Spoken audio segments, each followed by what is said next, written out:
আজ আপনাদের সাথে একটা ঝিঙের দুর্দান্ত রেসিপি শেয়ার করব। কড়াইয়ে প্রথমে একটা মেজারিং কাপের মধ্যে আমি 2 কাপ মতো আ মুগ ডাল নিয়েছি। সেটাকে শুকনো কড়াইয়ে ভালো করে ভেজে নিয়েছি। তারপর ওটাকে ভালো করে ধুয়ে নিয়েছি।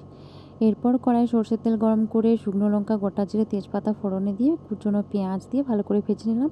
এরপর একটুখানি আদাকে গ্রেট করে নিয়েছিলাম, যেটা দেওয়ার পর ওর মধ্যে টমেটো, নুন, হলুদ, স্বাদ মতো চিনি, জিরে গুঁড়ো, লঙ্কার গুঁড়ো দিয়ে ভালো করে কষিয়ে নিলাম। এরপর আগে থেকে কেটে রাখা ঝিঙে আর আলুটাকে দিয়ে ভালো করে আবারও 2-3 মিনিট মতো নাড়াচাড়া করে নিলাম।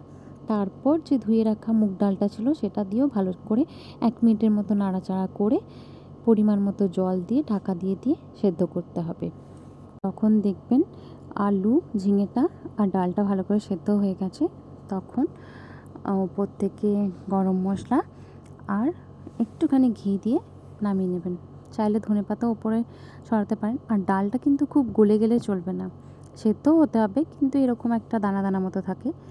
খেতে দুর্দান্ত হয়। বাড়িতে ট্রাই করে